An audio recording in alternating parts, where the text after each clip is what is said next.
عظیم اور جلالی نام میں آپ سب کی سلامتی ہو۔ میں رضا ارشاد خداوند کا شکر گزار ہوں، ایک بار پھر خداوند نے موقع فراہم کیا کہ آپ کے ساتھ خداوند کے کلام میں سے کچھ شیئر کر سکوں۔ آج ہم روزوں کے حوالے سے بات کریں گے اور روزے کے مطلب پر بات کریں گے۔ اگر ہم LLX جسے ہفتادی ترجمہ کہتے ہیں اس پر غور کرتے ہیں تو اس میں عبرانی لفظ سام روزے کے لیے استعمال ہوا ہے، جس سے مراد اپنے آپ کو دکھ دینا، اپنے آپ کو عاجز یا حلیم کرنا۔ پرانے عہد نامے میں جب ہم دیکھتے ہیں تو جب لوگ روزہ رکھتے تھے تو بادشاہ اپنے تخت کو چھوڑ کر اپنے نیچے خاک جو ہے وہ ڈال کر، راکھ بچھا کر، ٹاٹ اوڑھ کر جو ہے وہ روزہ رکھتا تھا اور اپنے آپ کو حلیم کرتا تھا۔ اور اس کے ساتھ ساتھ نئے عہد نامے کی روشنی میں اگر ہم روزے پر بات کرتے ہیں تو اس کے لیے لفظ نیسٹیو کا استعمال ہوا ہے، جس سے مراد اپنے آپ کو خاص وقت کے لیے جو ہے وہ کھانے پینے سے دور رکھنا، اپنے معدے کو خاص وقت کے لیے جو ہے وہ خالی رکھنا اور حلیمی کی طرف اپنے آپ کو گامزن کرنا، جسے جو ہے وہ فقی فریسی ہفتے میں 2 دفعہ کیا کرتے تھے۔ اور خاص طور پر یوم کپور پر، جسے یوم کفارہ کہا جاتا ہے، یہ اس دن بھی جب خدا کے حضور قربانی گزرانتے تھے اس کام کو کیا کرتے تھے، اس پریکٹس کو کیا کرتے تھے۔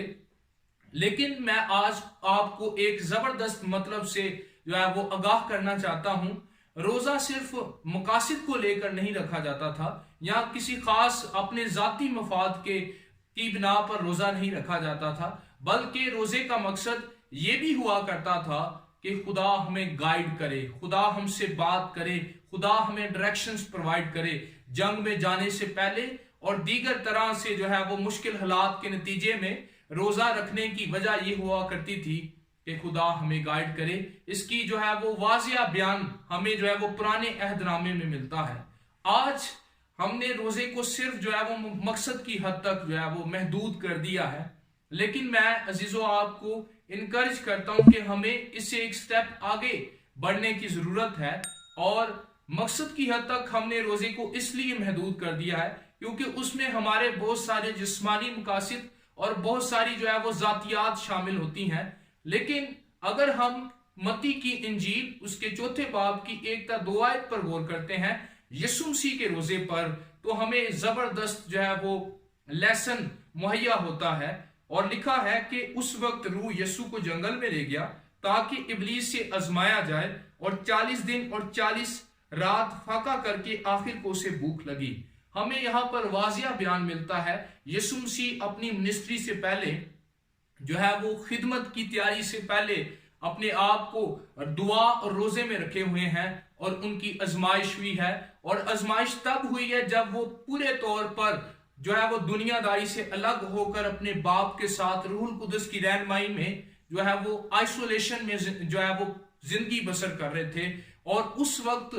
وہ بالکل روح القدس کی قوت سے اور خدا کے کلام کی قوت سے تیار تھے تاکہ وہ ابلیس کی قوتوں پر اور ابلیس سے آزمائش کے نتیجے میں غالب آ سکیں۔ اور ان کا مقصد کوئی ذاتی مقصد نہیں تھا، ان کا مقصد جو ہے وہ کوئی جسمانی ضرورت نہیں تھی، ان کا مقصد کوئی اور نہیں تھا، مادی چیز نہیں تھی، بلکہ ان کا مقصد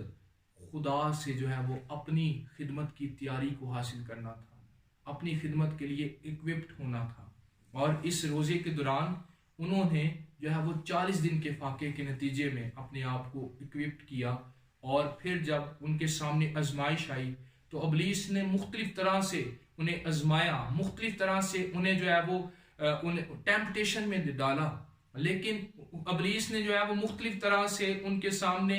خدا کے مقصد کی جگہ بہت ساری الٹرنیٹیو چیزوں کو رکھا اور بہت سارے پرومسز بھی کیے، لیکن خدا کے بیٹے یسوع مسیح نے ان تمام تر چیزوں کو پیچھے کرتے ہوئے جو ہے وہ ذاتیات کو پیچھے کرتے ہوئے اس نے صرف اور صرف خدا کے مقصد، خدا کے پلان پر فوکس کیا۔ اور جب وہ میدان جنگ میں اترے، یعنی خدمت گزاری کے کام میں اپنے آپ کو انہوں نے پیش کیا، تو بہت سی زندگیوں نے جو ہے وہ اس کے جلال کو دیکھا۔ آج عزیزو خداوند یسوع مسیح اور خدا باپ روح القدس کے وسیلے سے ہم سے چاہتا ہے کہ ہم کسی بھی پروفیشن میں زندگی بسر کر رہے ہیں، ہم کسی بھی شعبے میں ہیں، خدا چاہتا ہے کہ ہم خدا سے ڈائریکشنز کو فالو کریں، خدا سے ڈائریکشنز کو حاصل کریں اور روزہ تب کارآمد ہوتا ہے ہماری زندگی میں جب ہم اپنی ذاتیات کو پیچھے کرتے ہوئے، ہم اپنے مادی مفادات کو پیچھے کرتے ہوئے، ہم اپنی جسمانی ضروریات اور مقاصد کو پیچھے کرتے ہوئے صرف اس بات کو مد نظر رکھتے ہوئے روزہ رکھتے ہیں کہ ہم نے خدا کی آواز کو سننا ہے، ہم نے خدا سے ڈائریکشنز کو لینا ہے، ہم نے خدا سے جو ہے وہ بات کرنی ہے، ہم نے خدا کو تلاش کرنا ہے۔ اور یقیناً جب ہم ایسا کریں گے تو خداوند ہمیں ہماری زندگی کی ڈائریکشنز دے گا، اور گو کہ ہم کسی بھی فیلڈ میں ہوں اور کسی بھی جو ہے پروفیشن میں ہوں، خدا اس میں بھی ہمارے لیے پلان رکھتا ہے کہ ہم لوگوں تک خدا کی محبت کو پہنچائیں، اور خدا چاہتا ہے کہ ہم اس کی ڈائریکشنز کو فالو کریں۔ اور روزہ اس مقصد سے جو ہے وہ نہ رکھیں جس میں ہماری ضروریات اور ذاتی چیزیں شامل ہوں، بلکہ ہمارا روزہ ایسا ہو جس میں ہم خدا کی آواز کو سنیں اور خدا سے ڈائریکشنز کو حاصل کریں۔ دوسری بات یہ ہے کہ جب ہم روزہ رکھتے ہیں تو روزے کا مفہوم میں نے آپ کو بتایا، معنی بتایا کہ لفظ سام کے مطابق ہفتادی ترجمے میں جو لفظ استعمال ہوا ہے اس کا مطلب ہے اپنے آپ کو خاکسار کرنا، حلیم کرنا، اپنے سر کو جھکانا، اپنے آپ کو پست کرنا۔ ہم صرف روزے کی حالت میں ہی پست ہوتے ہیں بعض اوقات، لیکن ایماندار ہوتے ہوئے خدا چاہتا ہے کہ ہم حلیمی کے ساتھ اپنی زندگی کو بسر کریں، کیونکہ عزیز و حلیم کردار، حلیم دل ہی لوگوں کو خدا کی محبت کے بارے میں بتا سکتا ہے۔ حلیمی کے ساتھ ہی ہم لوگوں کو جیت سکتے ہیں، حلیمی کے ساتھ ہی ہم خدا کی حضوری میں جو ہے وہ بڑھ سکتے ہیں۔ اور زبور نویس زبور 51 میں کہتا ہے کہ جو شکستہ دل ہے، شکستہ روح ہے، وہ خدا کی قربانی ہے۔ اور پطرس کے پہلے خط میں لکھا ہے کہ اگر ہم خداوند کے